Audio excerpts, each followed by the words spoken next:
आज के वीडियो में हम लोग पढ़ेंगे एनसीईआरटी मैथ में एरिथमेटिक प्रोग्रेशन। पहले थोड़ा सा कंसेप्ट देखेंगे, उसके बाद हम लोग एक्सरसाइज पे चलेंगे। तो चलिए शुरू करते हैं। देखिए, एरिथमेटिक प्रोग्रेशन में नंबर ऑफ सेट होता है। एरिथमेटिक प्रोग्रेशन में कुछ ऐसे नंबर ऑफ ग्रुप्स होता है जिसमें कोई भी टर्म उसके जस्ट पहले वाला टर्म में एक फिक्स नंबर ऐड करके प्राप्त किया जाता है। अब आप कहेंगे सर ये टर्म क्या होता है? तो इसमें जितने भी सारे नंबर है 1 2 3 4 ये सारा टर्म है। जो पहला 1 है यह है फर्स्ट टर्म। फर्स्ट टर्म इसको A1 बोलते हैं। जो 2 है ये 2 है सेकेंड टर्म, इसको A2 बोलते हैं। इसको ऐसा भी लिख सकते हैं A2 इक्वल टू 2। और तीसरा टर्म A3 है जो कि 3 है। चौथा टर्म A4 है जो कि 4 है। वहीं अगर इसमें बात करेंगे तो इसका पहला टर्म 100 है, A1 इक्वल टू 100। दूसरा टर्म A2 70, A3 40 और A4 10। ठीक है, तो ये भी एरिथमेटिक प्रोग्रेशन में है। लेकिन सबसे पहले हमको टेस्ट करना होगा कि ये एरिथमेटिक प्रोग्रेशन में है या नहीं है। तो एरिथमेटिक प्रोग्रेशन में होने के लिए बोलता है कि ऐसा नंबर ऑफ ग्रुप्स जिसमें कोई भी टर्म हो वह जस्ट अपने पहले वाला टर्म में एक फिक्स नंबर ऐड करने से प्राप्त होता है। उस फिक्स नंबर को बोलते हैं कॉमन डिफरेंस, जो कि डी से सूचित करते हैं। तो यहाँ पे अगर देखें तो दूसरा पद कैसे आया? तो पहला पद हिंदी में बोलते हैं, इंग्लिश में टर्म बोलते हैं। तो दूसरा टर्म कैसे आया? पहला टर्म में हम 1 ऐड किए तो। उसी तरह तीसरा आया, इस सेकेंड टर्म में 1 ऐड किए। ठीक है, और यहाँ पे देखिए ये 1 2 3 4। चौथा टर्म कैसे आया? तो तीसरा टर्म में हम 1 ऐड किए तो। उसी तरह से अगर सेकेंड वाला में देखेंगे तो फर्स्ट टर्म 100, सेकेंड टर्म लाने के लिए हम इसमें अगर -30 ऐड कर दे, 100 में -30 ऐड कर देंगे तो 70 आ जाएगा। अब आप घबराइएगा नहीं कि मैं -30 कैसे ला दिया, मैं जस्ट आगे सिखाऊंगा आपको, यहाँ समझाने की कोशिश कर रहा हूँ। पहला दूसरा तीसरा चौथा, ये चौथा टर्म जो है तीसरा टर्म में फिक्स नंबर -30 ऐड करने से आया। 40 - 30 इक्वल टू 10। तो ये जो कॉमन डिफरेंस है यहाँ पे प्लस में है, यहाँ पे माइनस में है। और यहाँ देखिए, इसमें देखेंगे तो ये पहला टर्म ये सेकेंड टर्म, तो पहला टर्म से सेकेंड टर्म लाने के लिए इसमें हम 0 ऐड किए। ठीक है, उसी तरह से 1 2 3 4 ये 4 टर्म लाने के लिए तीसरे टर्म में हम 0 ऐड किए। यानी कि ये एक ऐसा ग्रुप है जिसमें कोई भी टर्म लाने के लिए उसके जस्ट पहले वाला टर्म में 0 ऐड कर रहे हैं तो मिल रहा है। तो यहाँ के लिए कॉमन डिफरेंस हो गया 0। तो कॉमन डिफरेंस 1 भी रह रहा है, माइनस भी रह रहा है, 0 भी रह रहा है। यानी कि कॉमन डिफरेंस पॉजिटिव भी रहेगा, निगेटिव भी रहेगा और 0 भी रह सकता है, कुछ भी रह सकता है। ठीक है, तो हमने देखा कॉमन डिफरेंस और ये जाना कि ये फर्स्ट टर्म है, ये सेकंड टर्म, सॉरी ये फर्स्ट टर्म है, उसके आगे सेकेंड थर्ड फोर्थ इस तरह से आगे आगे टर्म मिलता है। अगला टर्म लाने के लिए किसी भी टर्म में से उसमें जस्ट एक fix number common difference add कर देते हैं तो अगला टर्म मिल जाता है। कुछ और चीज आपको यहाँ पे थोड़ा सा समझा देते हैं। ये जो आप नंबर देख रहे हैं, ग्रुप ऑफ नंबर देख रहे हैं, इसमें अगर -2.0 की बात करें तो इसके जस्ट पहले वाला टर्म को बोलते हैं प्रीसीडिंग टर्म।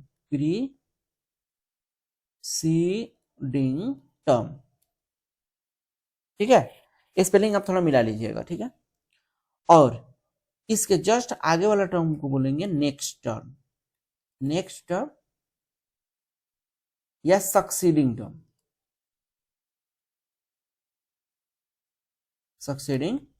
ठीक है, ये हम आगे देखेंगे। ठीक है,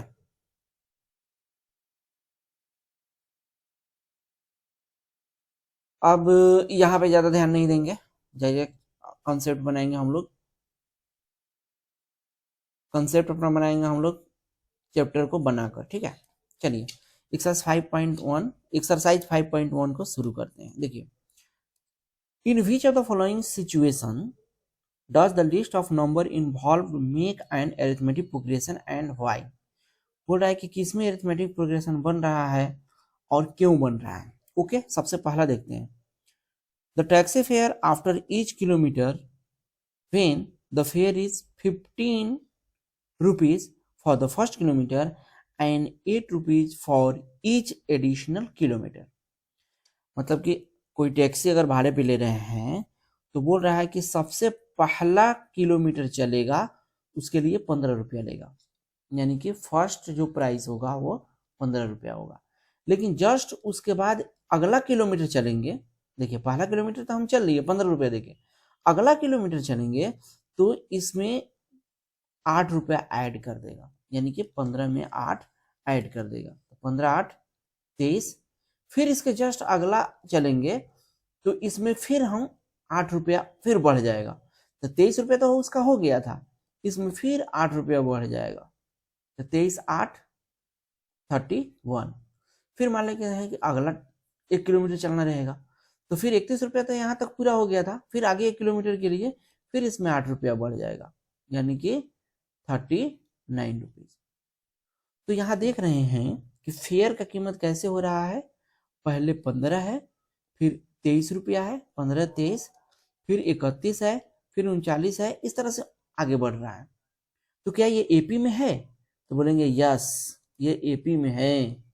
क्यों एपी में है, क्योंकि एनी टर्म कैसे मिल रहा है, any term is equal to, any term कैसे मिल रहा है, तो उसमें एक फिक्स्ड नंबर 8 ऐड करके मिल रहा है, तो any term is equal to next term, क्योंकि next term is equal to any term plus 8, यानी कि नेक्स्ट टर्म मान लेते हैं कि 31 का अगला वाला टर्म निकालना रहे हैं, तो 31 एनी टर्म हुआ, इसमें एक फिक्स नंबर 8 ऐड करके मिल रहा है। तो इस तरह से आप लिख देंगे तो आपको पूरा का पूरा नंबर मिल जाएगा। सेकेंड वाला देखिए, the amount of air present in a cylinder when A vacuum pump removes 1/4 of the air remaining in the cylinder at a time। ये बहुत ही शानदार क्वेश्चन है, थोड़ा समझने में आपको परेशानी भी होगा, लेकिन मैं आसानी से आपको समझा देता हूँ। देखिए क्या बोल रहा है, ये बोल रहा है कि एक सिलेंडर है, ठीक है, सिलेंडर में गैस है। अब वैक्यूम पंप क्या कर रहा है, एक बार में इस सिलेंडर में जितना एयर रह रहा है उसका 1/4 एयर निकाल दे रहा है। तो मान लेते हैं सिलेंडर में ए एयर है, ठीक है, तो एक बार में वह कितना निकालेगा, ए का 1/4 टाइम्स निकाल देगा, यानी कि a/4 एयर निकाल दिया। पहले ए था, एक बार में a/4 निकाल दिया, तब बचा कितना, ए में से a/4 माइनस कर दीजिए, ये बच जाएगा 3a/4। कितना बचा, 3a/4। उसके बाद फिर वैक्यूम पंप अगर निकालेगा एयर तो कितना निकालेगा, अब जितना उसमें गैस है, यानी कि 3a/4 जितना गैस है उसका 1/4 टाइम्स निकाल रहा है। तब कितना गैस बचा, 3a/14 6 4 का 16, इतना गैस वो निकाल दिया। बचा कितना, तो था इतना, निकाल दिया इतना, तो बचा कितना, 3a/4 माइनस 3a/16, माइनस करोगे 60 में एलसीएम आ जाएगा, 4 4 16, 4 3 12, 16 कम 16 माइनस 3 है, 12 माइनस 3 है, कितना आएगा, 12 में से 3 गया 9a/16, कितना बचा 9a/16। ओके, इस तरह से आगे बढ़ते जाओ। तो ये जो आया, ये जो गैस का आया, क्या ये एपी में है, तो इसको टेस्ट करने के लिए क्या करेंगे, कॉमन डिफरेंस निकालेंगे। कॉमन डिफरेंस कैसे निकालते हैं, any term minus just preceding term. तो 3a/4 में से a माइनस करेंगे। ये थोड़ा लंबा चौड़ा दिख रहा है ना, भारी है ये थोड़ा सा। 3a/4 में से a को घटाएंगे तो 4 LCM होगा, तो 4a और यहाँ पे हो जाएगा 3a माइनस a/4 आया। और यहाँ से अगर कॉमन डिफरेंस निकालेंगे, any term minus just preceding term, 9a/16 minus 3a/4, यहाँ से निकालेंगे तो LCM कितना है, 16 है, तो यहाँ पे 9a होगा और माइनस यहाँ पे 4 है, तो 4 चौको 16, तो 4 तिहाई 12, a 12 में से 9 हो गया 3, तो माइनस 3a/4। देखिए यहाँ पे आया माइनस a/4, यहाँ पे आया माइनस a/4, एक बेर आया माइनस 3a/4। तो ये एपी में है क्या, नहीं, कॉमन डिफरेंस बराबर नहीं हुआ है, इसलिए ये एपी में नहीं है। ओके, थर्ड नंबर क्वेश्चन देखिए, the cost of digging a well after every metre of digging when it costs 150 for first meter and rise 50 metre for each subsequent metre, just पहले जैसा। बोला है कि वेल को डिगिंग करना है, पहला मीटर डिगिंग का वो लेगा 150 रुपया, तो ठीक है, फर्स्ट टर्म 150 रुपीज। बोल रहा है कि फिर अगला मीटर जब कोड़ेगा तो उसमें हर मीटर के लिए 50 रुपया बढ़ जाएगा, तो 150 में फिर 50 ऐड कर देंगे, तो कितना हो जाएगा 200 रुपया। फिर अगला मीटर और डिगिंग करना है, तो फिर ये 50 रुपया ऐड करेंगे, तो 250 रुपया। फिर अगला 1 मीटर ट्रेंचिंग करना है, ठीक है, तो उसके लिए क्या होगा, मन ट्रेंचिंग नहीं डिगिंग, तो क्या होगा 250 में 50 ऐड करेंगे तो 300 हो जाएगा। यानी कि हमेशा देख रहे हैं कि 50 बढ़ रहा है, हर मीटर के लिए 50 बढ़ रहा है। इस एपी में अगर देखेंगे तो हर नेक्स्ट टर्म में 50 बढ़ जा रहा है, यानी कि कॉमन डिफरेंस कांस्टेंट है जो 50 है, इसलिए ये एपी में है। ठीक है, इस तरह से आप लिख देंगे। ये देखिए चौथा, the amount of money in the account every year when 10,000 is deposited at compound interest at 8% per annum. Okay, no tension. देखिए बोल रहा है कि आपके अकाउंट में अगर 10,000 रुपया है तो हर साल आपको 8% आपको इंटरेस्ट मिलेगा, और इंटरेस्ट कैसा रहेगा, कंपाउंड डिपॉजिट होगा। कंपाउंड इंटरेस्ट आप लोग पढ़े हैं ना, कि एक साल मान लेते हैं कि आप 100 रुपया ऐड किए और इस पे अगर 2% अगर इंटरेस्ट मिल रहा है तो एक साल में 102 रुपया हो जाएगा, और अगले साल जो इंटरेस्ट मिलेगा वह 100 पे नहीं मिलेगा, 102 पे मिलेगा या इंटरेस्ट। यानी कि 100 रुपया के लिए 2 रुपया इंटरेस्ट तो होगा ही, इस 2 रुपया पर भी इंटरेस्ट आपको मिलेगा। यानी कि 2 रुपया पे इंटरेस्ट कितना मिलेगा, 2/100, यानी कि 0.02। तो टोटल कितना रुपया हो जाएगा, 2 रुपया प्लस 0.02 रुपया। इस 202 रुपया में इतना ऐड कर देंगे, तो 202 और 2 204, सॉरी 1 मिनट, इसको हटाना पड़ेगा, 102 प्लस ये 2.02 रुपीज, तो 104.02 रुपीज ये इंटरेस्ट हो गया। ठीक है, इंटरेस्ट के बाद ये पैसा हुआ, तो इस तरह से कंपाउंड बढ़ते जा रहा है। तो उसी तरह से यहाँ भी कंपाउंड बढ़ रहा है। बोल रहा है कि 8% पर एनम देंगे, यानी कि 100 रुपया पर 8 रुपया देगा। तो यहाँ पे तो कितना है, 10,000 है, 10,000 है, तो 10,000 लाने के लिए हम कितना से मल्टीप्लाई करेंगे, 1 2 3 4 100 से मल्टीप्लाई कर रहे हैं। तो ब्याज भी 100 रुपये के लिए 8 रुपया था, तो 100 से मल्टीप्लाई किए तो ब्याज भी 800 हो जाएगा। तो ब्याज 800, तो 1 साल बाद कितना हो जाएगा इसका रुपया, इसका रुपया हो जाएगा 10,800। फिर अगला क्या होगा, अब इस पे हमको ब्याज मिलेगा 8%। तो 10,000 के लिए 800 तो ब्याज बनेगा ही बनेगा, लेकिन फिर इस 800 पर हमको ब्याज मिलेगा। 800 पर ब्याज मिलेगा तो 100 रुपया के लिए 8 रुपया था, 800 के लिए 64 रुपया, यानी कि 64 रुपया और इसको मिल जाएगा, 864 रुपया होगा। तो टोटल यहाँ पे था 10,800, इसमें 864 ऐड कर दो। 10,800 में 864 ऐड करो, 6 8 8 16 1 1 11,664, 11,664। तो यहाँ देख रहे हैं कि यहाँ पे बढ़ रहा है 800, अब फिर देख रहे हैं कि बढ़ कितना 864 रुपया बढ़ गया। यहाँ 800 बढ़ा, यहाँ 864 रुपया बढ़ गया। तो ये तो फिक्स नहीं बढ़ रहा है, कॉमन डिफरेंस फिक्स नहीं है, इसलिए क्या बोलेंगे ये एपी में नहीं है। बस समझ में आ गई। चलिए 2 नंबर पढ़ते हैं। Right first 4 term of the AP when the first term A and the common difference D R given below. देखो फर्स्ट टर्म ए है और कॉमन डिफरेंस डी है। अगर इसके लिए एपी लिखना चाहोगे तो एपी होता है ए और इसमें अगला टर्म इसमें कॉमन डिफरेंस ऐड कर दो ए प्लस डी, फिर इस दूसरे टर्म में फिर ऐड कर दो कॉमन डिफरेंस ए प्लस डी, पहले से था फिर ऐड करोगे तो ए प्लस 2d, ठीक है।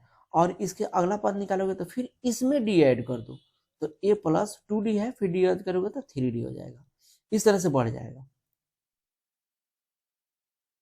कहाँ किया भाई? तो इस तरह से आप एपी बना दीजिए। फर्स्ट टर्म है 10, तो ये 10 हो जाएगा। सेकेंड टर्म क्या हो जाएगा 10 प्लस डी, यहाँ ए प्लस डी है तो 10 प्लस डी, तो 10 10 20। अच्छा ऐसे शॉर्टकट में मत लिखो यार, एग्जाम में बनाना है ना, इसको सॉल्यूशन करके बनाओ अच्छे से। देखो 2 का 1 में बोल रहा है कि फर्स्ट टर्म है 10 और कॉमन डिफरेंस है 10। कैसे बनाओगे सॉल्यूशन? लिखना first term a equal to 10, common difference C D equal to D equal to 10। इसलिए सेकेंड टर्म ये भी लिख ही देना, सेकेंड टर्म इक्वल टू एटी equal to a1 plus D.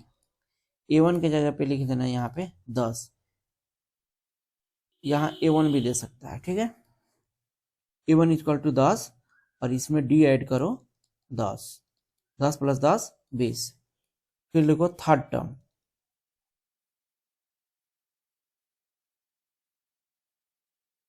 a3 equal to a2 plus D. a2 आया कितना 20, इसमें d ऐड करो 10, 20 10 कितना हो जाएगा 30, a3 आया 30। Fourth term fourth term a4 equal to a3 plus D. a3 है 30 और d है 10। नहीं समझ में आया तो यहां से देख लेना, 30 10 40 a4। क्वेश्चन में बोला है कि first 4 term a1 a2 a3 a4। a1 कितना है 10 दिया हुआ है, a2 हमने निकाला है 20, a3 निकाला है 30 और a4 निकाला है 40। अच्छे से लिखना, इतना जल्दी जल्दी नहीं लिखना। 10 20 30 एंड 40, यही हो जाएगा आंसर, ठीक है। सेकेंड क्वेश्चन देखिए, a -2 और d 0। ओके कोई बात नहीं है। देखो दूसरा का सेकेंड में दिया है a -2 एंड d 0। बनाएंगे कैसे? सॉल्यूशन लिखो, लिखो first term equal to -2, common difference equal to d equal to 0। इसलिए लिखो यहाँ पे second term at equal to a1 plus D. a1 के जगह पर लिख दो तुम, इसको a1 मानो, ठीक है। a1 इक्वल टू -2 और d equal to 0 equal to -2, a2 हो गया -2। Third term a3 equal to a2 plus D, ठीक है। a2 है -2, d है कितना भाई 0, ये हो गया -2, A3 हो गया। Fourth term A4 equal to A3 plus D, A3 है -2, D है 0, यानी कि -2, A4 हो गया -2। इसलिए यहाँ पे A1 A2 A3 A4 को सजा दो। A1 आया है -2, A2 भी -2, A3 भी -2, A4 भी -2, -2 -2। ठीक है, यही हो जाएगा तुम्हारा आंसर। इसी तरह से आप इसको बना लेना, मैं इसको बना देता हूं। ठीक है, A1 -1 और D 1/2। ठीक है, 2 का चौथा है A1 -1 और D 1/2। कैसे बनाएंगे? सॉल्यूशन लिखना और लिखना first term equal to A, इसको हम A1 भी मान लेंगे, equal to -1। Common difference equal to D मान लो, दिया है D 1/2। तो लिखेंगे second term A2 equal to first term में कॉमन डिफरेंस ऐड कर दो। फर्स्ट टर्म -1 है, कॉमन डिफरेंस 1/2 है। 1/2 में से -1 घटाओगे तो -1/2 आएगा। ठीक है, इसको अब तुम सॉल्व कर लो। कैसे करोगे? -1 प्लस 1/2 बाटा पर जोड़ करोगे तो 1 आएगा एलसीएम। 1 मिनट।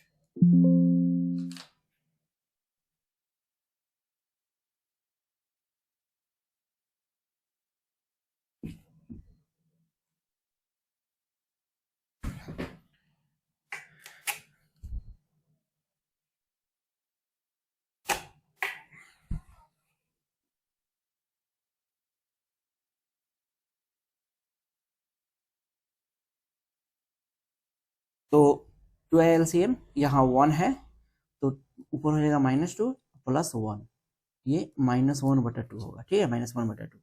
तो ये A2 हो गया। थर्ड टर्म लिखो, third term equal to A3 equal to लिखो A2 में D ऐड कर दो। तो A2 आया है -1/2, इसमें D ऐड कर दो, माइनस ये 1/2 D है, प्लस में 1/2 ऐड करोगे तो दोनों कट जाएगा, ये आएगा 0, A3 आएगा 0। फिर लिखो fourth term, fourth term equal to A4 हो जाएगा तुम्हारा। थर्ड टर्म में D ऐड करो, थर्ड टर्म है 0, इसमें D ऐड करोगे 1/2, ये हो जाएगा 1/2। उसके बाद इसको सजा दो, A1 A2 A3 A4। A1 है कितना भैया? -1, A2 है -1/2, A3 है 0, A4 है 1/2। तो 4 ही टर्म लिखना है, इसी को लिख दो आंसर। ठीक है,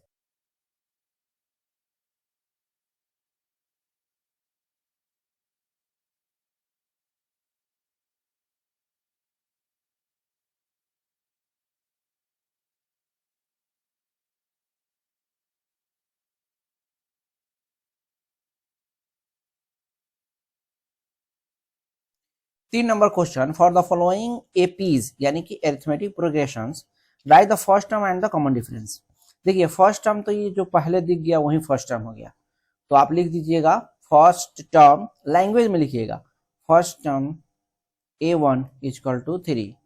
कॉमन डिफरेंस के लिए लिखिएगा कॉमन डिफरेंस इक्वल टू, लिख दीजिएगा second term minus first term T2 minus T1। अच्छा ये A लिख रूप में लिख रहा है ना, तो इसको A2 माइनस A1 लिखिएगा। ठीक है, second term minus first term, second term 1 है, फर्स्ट टर्म 3 है, तो 1 में से 3 गया -2, तो लिख दीजिएगा first term A1 equal to 3, common difference D equal to -2, answer. ठीक है, इसमें भी फर्स्ट टर्म देखिएगा तो -5 होगा, लिखिएगा A1 -5, common difference CD equal to लिखिएगा T2 माइनस T1 या A2 माइनस A1। A2 की जगह पर -1 है, इसमें से फर्स्ट टर्म -5 को घटा दीजिए, तो -1 -5 हो जाएगा, प्लस में ये हो जाएगा 5 में से गया 4, ये D हो गया 4, आंसर लिख दीजिएगा फर्स्ट टर्म -5 कॉमन डिफरेंस 4। यहाँ के फर्स्ट टर्म 1/3 हो जाएगा। अब कॉमन डिफरेंस के लिए लिखिएगा second term minus first term A2 minus A1, A2 लिखिएगा 5/3 और A1 लिखिएगा 1/3। एलसीएम 3 हो जाएगा, 5 - 1 इक्वल टू हो जाएगा 4/3। ये डी हो जाएगा, डी हो गया ये कॉमन डिफरेंस। और फर्स्ट टर्म हो गया आपका A1 इक्वल टू 1/3। ठीक है, इसको आप बना के बताइए क्या होगा। ये पॉइंट में है, फिर भी मैं इसको बना देता हूँ। इसके लिए A1 हो जाएगा 0.6 और कॉमन डिफरेंस D हो जाएगा T2 - T1 या A2 - A1, तो 1.7 माइनस 0.6। देखो ये 1.7 है, ठीक है। 1.7 माइनस 0.6 माइनस कर दो, ये 17 में से 6 गया, नहीं 7 में से 6 गया 1 और 1, 1.1। कॉमन डिफरेंस 1.1 और फर्स्ट टर्म 0.6 हो गया। 4 number question, which of the following are AP, इसमें से कौन एपी है ये भी चेक करना है। If they form an AP find the common difference D and right 3 more terms. बहुत सुंदर क्वेश्चन है। चेक करना है सबसे पहले कि एपी में है या नहीं, उसके बाद अगर एपी में मिल जाएगा तो उसका अगला 3 टर्म लिख देना है। तो 1 नंबर क्वेश्चन बनाते हैं, ठीक है। 2 4 8 16, okay.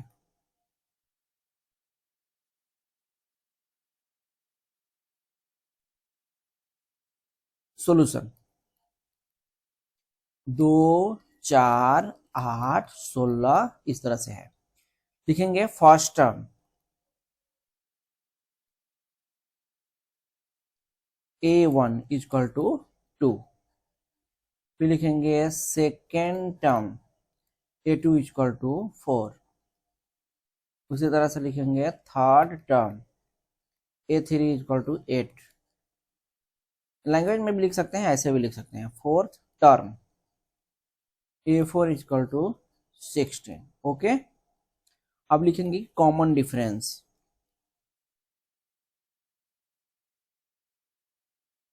Common difference D equal to A2 minus A1।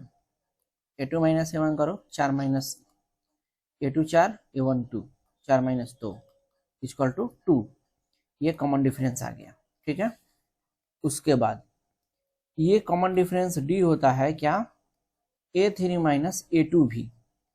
A3 minus A2 8 minus 4 equal to 8 में से 4 किया 4। ये देख लो दोनों अलग अलग आ गया। लिखेंगे चूंकि A2 minus A1 equal to नहीं है A3 माइनस A2, इसको ऐसे भी लिख सकता है बराबर, ऐसे रहने दो, इन दोनों से बराबर नहीं है, यहां लिख दो नॉट इक्वल टू। फिर लिखना since common difference is not constant या fixed, so given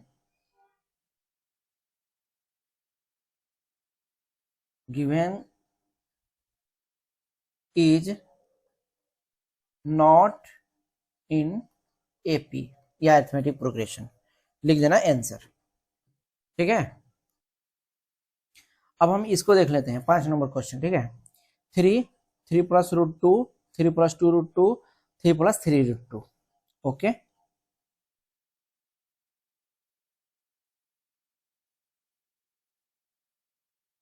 three plus root 2, 3 plus 2 root 2, 3 plus 3 root 2 and so on. कैसे बनाएंगे, पहले इसको यहाँ पे लिख लेना, उसके बाद लिखना A1 first term 3, A2 3 plus root 2, A3 3 plus 2 root 2, A4 3 plus 3 root 2। उसके बाद लिखना कॉमन डिफरेंस,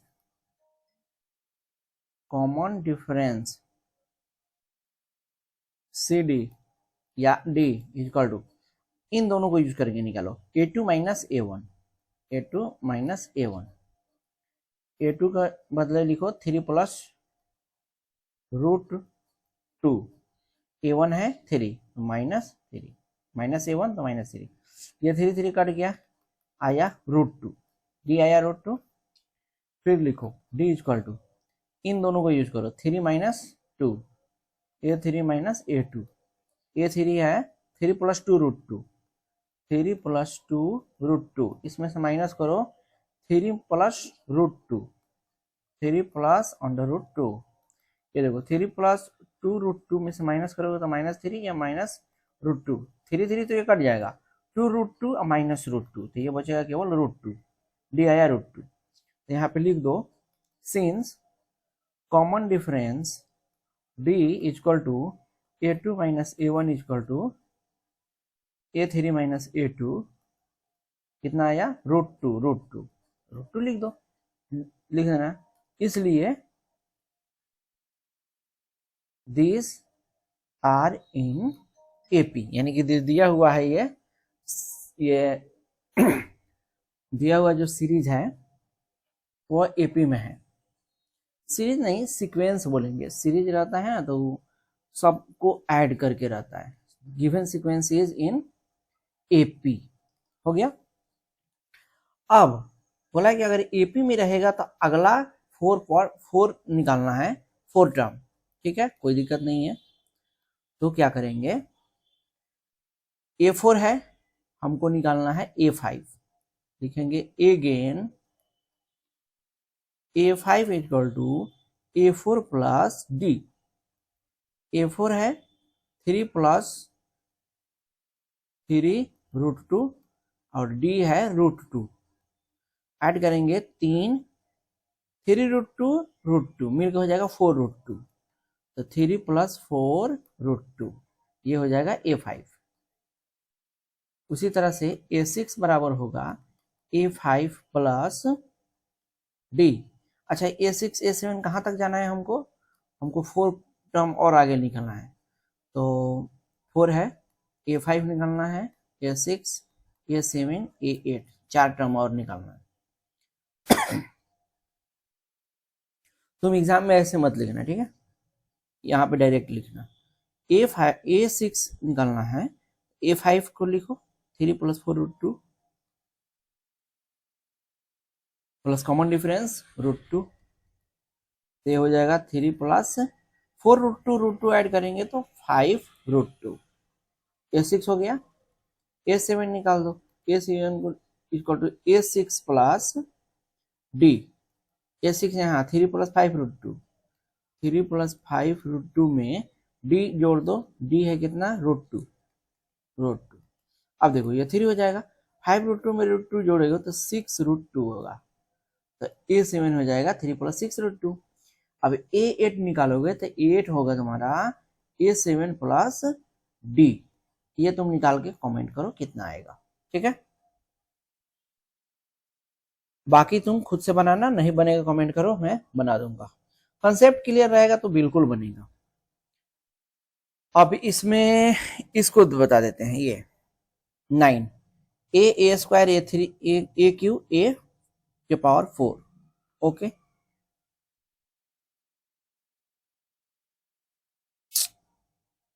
क्या हो रहा है भाई, दिया है A² A के क्यू A के पावर 4 एंड सो ऑन। लिखेंगे first term A1 equal to A, A2 equal to A², A3 equal to AQ, A4 equal to A के पावर 4। लिखेंगे common difference CD equal to A2 minus A1 से शुरू करो, तो A2 है A² minus A, अगर common भी लोगे तो A इंटू A माइनस 1 होगा, ठीक है, ये हो गया। फिर निकालो CD equal to common difference equal to, इस D भी तुम लिख सकते हो, ठीक है, D equal to common difference equal to D हो जाएगा तुम्हारा। अब 2 1 यूज कर लिया था, 3 वाला यूज करो, A3 माइनस A2, A3 कितना है AQ और A2 है A², यहां से भी अगर A² कॉमन लोगे तो ये तुम्हारा हो जाएगा A माइनस 1। क्या ये दोनों बराबर है, ये a into A minus one है, ए स्क्वायर इंटू ए माइनस वन है, इक्वल नहीं है, तो लिखेंगे since common difference is not fix so given sequence is not AP answer. Okay, अगला एक्सरसाइज नेक्स्ट वीडियो में पढ़ेंगे, ठीक है।